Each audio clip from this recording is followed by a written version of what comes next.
Bagaimana seorang pemuda mencuri harta karun raksasa. Alkisah pada zaman dahulu kala hiduplah seorang petani yang memiliki 3 orang putra.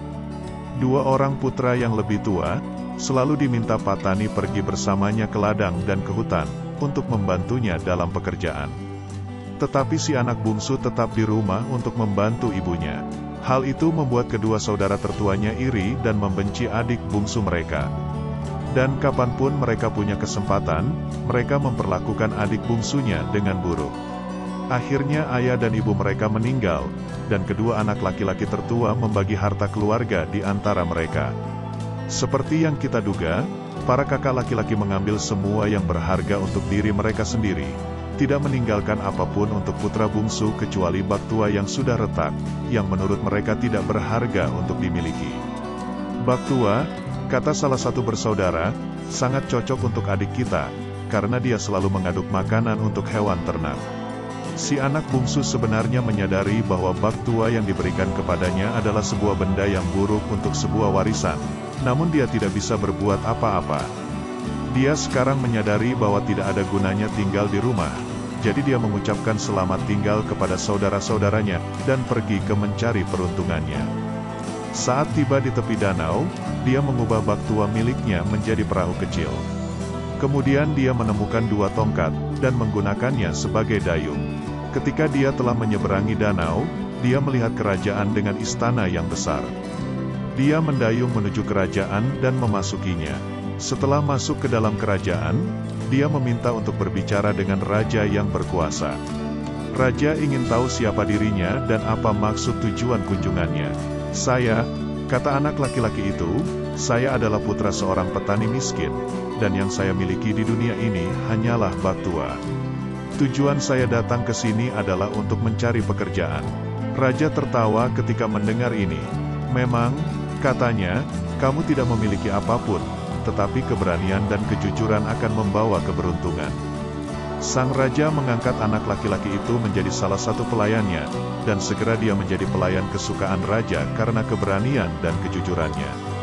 Raja hanya memiliki seorang putri, yang begitu cantik dan pintar sehingga dia menjadi bahan pembicaraan di seluruh kerajaan. Banyak pangeran maupun panglima kerajaan lain datang untuk melamar sang putri. Namun sang putri menolak mereka semua. Dia mengatakan bahwa tidak ada yang boleh menjadikannya sebagai istri, kecuali laki-laki yang membawa hadiah pernikahan berupa 4 benda berharga milik seorang raksasa yang tinggal di seberang danau. Keempat harta itu adalah pedang emas, 3 ayam emas, lentera emas, dan harpa emas. Banyak putra raja dan panglima perang mencoba untuk mendapatkan syarat dari sang putri, tetapi tidak satu pun dari mereka yang kembali. Hal itu karena si raksasa menangkap mereka semua dan memakannya. Raja sangat sedih, karena dia khawatir putrinya tidak akan pernah mendapatkan jodoh, sehingga dia tidak akan memiliki menantu laki-laki yang akan menggantikan posisinya sebagai raja. Putra bungsu ketika mendengar persyaratan dari sang putri berpikir, bahwa mungkin ada baiknya dia mencoba mendapatkan putri raja yang cantik. Jadi suatu hari dia datang menghadap raja, untuk mengutarakan keinginannya. Awalnya sang raja marah saat mendengarnya. "Apakah kamu pikir, kamu yang hanya seorang pelayan, dapat melakukan apa yang telah gagal dilakukan oleh para putra raja dan panglima perang?" Putra bungsu bagaimanapun sudah membulatkan tekadnya, dia tetap meminta sang raja untuk memperbolehkannya pergi. Akhirnya raja, setelah lebih tenang, memberinya izin. "Tapi," katanya, "kamu akan kehilangan nyawamu, dan aku akan menyesal karena kehilangan pelayan yang paling aku sayangi." Setelah itu mereka berpisah. Putra bungsu pergi ke tepi danau, dan, setelah menemukan bak tuanya, dia memeriksanya dengan saksama. Dia masuk ke dalamnya, mendayung menyeberangi danau, dan datang ke tempat tinggal raksasa itu. Setelah sampai, dia bersembunyi, dan bermalam di sana. Pagi-pagi sekali, sebelum hari terang, raksasa itu pergi ke lumbung, dan mulai bekerja, membuat suara yang begitu keras sehingga gunung-gunung di sekelilingnya bergetar. Ketika putra bungsu mendengar hal ini, dia mengumpulkan beberapa batu dan menaruh di kantongnya. Kemudian dia naik ke atap lumbung dan membuat lubang kecil agar dia bisa melihat ke dalam. Dia melihat si raksasa membawa pedang emas ajaib di pinggangnya. Putra bungsu mendengar bahwa pedang itu adalah pedang ajaib yang akan berbunyi jika pemiliknya sedang marah.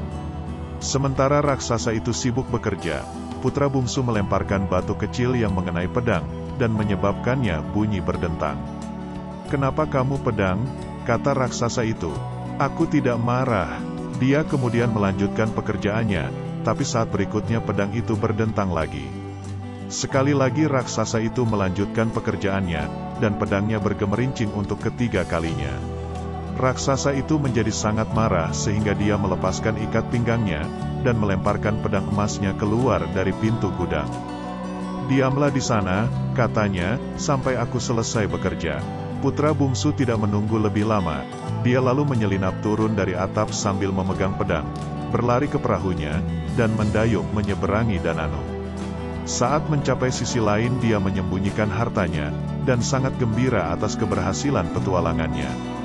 Keesokan harinya dia mengisi kantongnya dengan jagung, meletakkan seikat kulit pohon di kapalnya, dan sekali lagi berangkat ke tempat tinggal si raksasa. Dia berbaring bersembunyi untuk beberapa saat, dan kemudian dia melihat 3 ayam emas raksasa berjalan di sekitar pantai.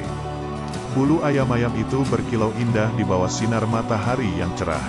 Dia segera mendekati ayam-ayam itu, dan mulai dengan lembut memimpin mereka dengan menyebarkan jagung yang dibawanya. Secara bertahap ayam-ayam emas itu masuk ke dalam perahu milik putra bungsu, yang segera membawa mereka ke seberang danau.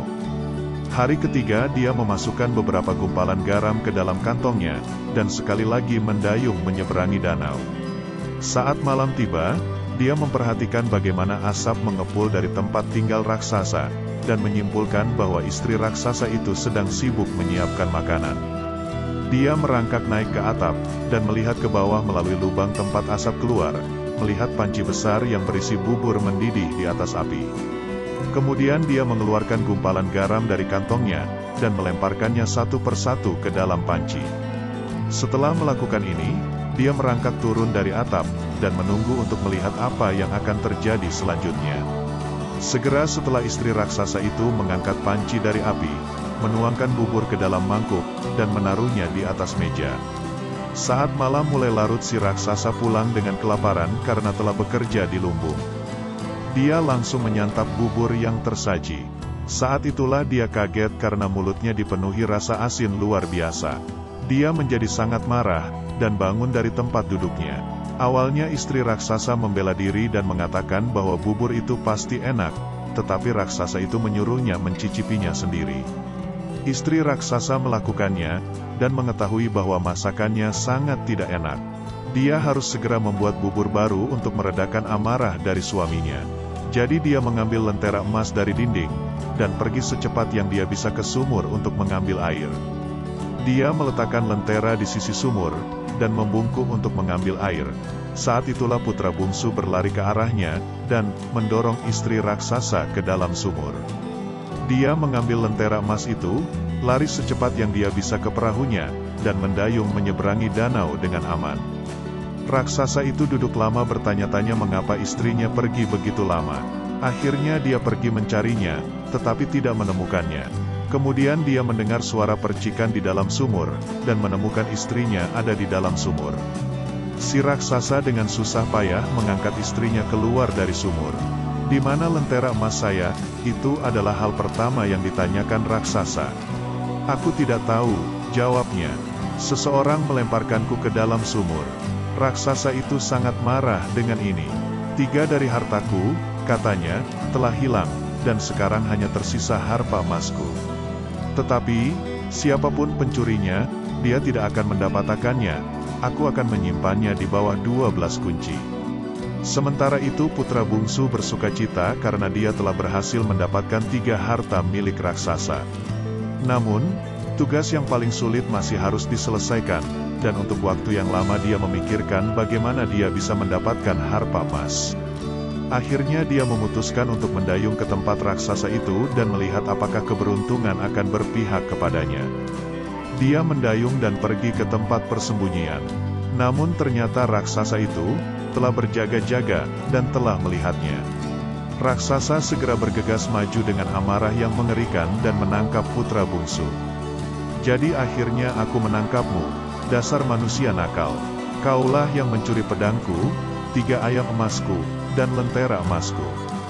Putra bungsu sangat ketakutan, karena menurutnya ajalnya akan segera tiba. Selamatkan hidupku, ayah, katanya berdoa, dan aku tidak akan pernah datang ke sini lagi. Tidak, jawab raksasa itu, aku akan melakukan hal yang sama denganmu seperti yang lainnya. Tidak ada yang lolos dari tanganku. Dia kemudian memasukkan putra bungsu ke dalam kandang, dan memberinya makan dengan kacang-kacangan dan susu manis, agar dia menjadi persiapan yang baik dan gemuk untuk dimakan. Anak laki-laki sekarang menjadi seorang tahanan, tetapi dia makan dan minum untuk membuatnya kuat. Setelah beberapa waktu, raksasa itu ingin mengetahui apakah tahanannya cukup gemuk untuk dibunuh. Jadi dia pergi ke kandang, membuat lubang kecil di dinding, dan menyuruh putra bungsu memasukkan jarinya ke dalamnya. Putra bungsu tahu apa yang diinginkan si raksasa, jadi alih-alih menjulurkan jarinya, dia malah masukkan ranting kecil. Raksasa itu memotong ranting itu, dan mengunyahnya. Kemudian dia berpikir bahwa putra bungsu pasti sangat kurus karena dagingnya sangat keras, jadi dia memberikan lebih banyak susu dan kacang-kacangan untuk diberikan kepadanya. Beberapa waktu kemudian, raksasa itu mengunjungi kandang lagi, dan memerintahkan putra bungsu untuk memasukkan jarinya ke dalam lubang di dinding. Putra bungsu karena merasa tubuhnya sudah lebih kuat, sekarang menjulurkan batang kubis, dan raksasa itu, setelah memotongnya dengan pisaunya, menyimpulkan bahwa anak laki-laki itu pasti cukup gemuk, dagingnya tampak begitu lembut. Keesokan paginya raksasa itu berkata kepada istrinya, "Tahanan kita tampaknya sudah cukup gemuk sekarang, keluarkan dia dan panggang dia di oven. Sementara aku pergi dan mengajak kerabat kita ke pesta." Istrinya berjanji untuk melakukan apa yang diperintahkan suaminya. Jadi, setelah memanaskan oven, dia menyeret keluar putra bungsu untuk memanggangnya. Duduk di sekop, katanya, agar dengan mudah dia bisa memasukkan putra bungsu ke dalam oven. Putra bungsu melakukannya, tetapi ketika wanita tua itu mengangkat sekop, anak laki-laki itu selalu jatuh. Mereka melakukannya berkali-kali, akhirnya raksasa perempuan itu marah. Namun putra bungsu membela diri bahwa dia tidak tahu cara duduk di atas sekop. "Lihat aku," kata wanita itu, "akan kutunjukkan padamu." Jadi dia duduk di atas sekop, menekuk punggungnya dan menarik lututnya. Tidak lama setelah dia duduk, putra bungsu meraih pegangannya, memasukkan istri raksasa ke dalam oven dan membanting pintunya. Kemudian dia mengambil jubah bulu istri raksasa, mengisinya dengan jerami, dan meletakkannya di atas tempat tidur. Dia lalu mengambil sekumpulan kunci milik si raksasa. Dia membuka tempat penyimpanan dengan ke-12 kunci itu, mengambil harpa emas, dan lari ke perahu, yang telah dia sembunyikan di antara pohon-pohon di pantai. Beberapa saat kemudian raksasa pulang. "Di mana istri saya?" kata dia. Tidak diragukan lagi dia telah berbaring untuk tidur sebentar. Ah, dasar pemalas. Karena ditunggu cukup lama, istrinya tidak bangun.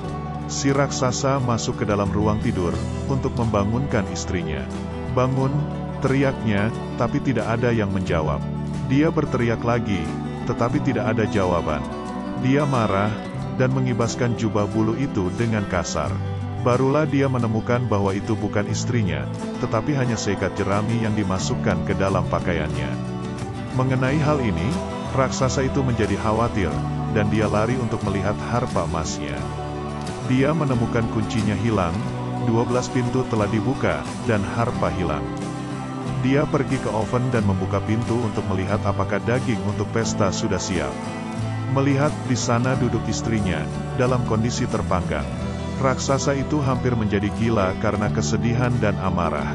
Dia bergegas keluar untuk mencari pemuda yang telah melakukan semua itu padanya. Dia pergi ke tepi danau dan menemukan putra bungsu sedang duduk di bak tua di tengah danau, sedang bermain harpa. Musik mengalir di atas air, dan senar emas bersinar indah di bawah sinar matahari. Raksasa itu melompat ke dalam air untuk menangkap putra bungsu. Karena marah, dia lupa jika dia tidak bisa berenang. Karena danau sangat dalam, lama-kelamaan si raksasa tenggelam di dalam danau.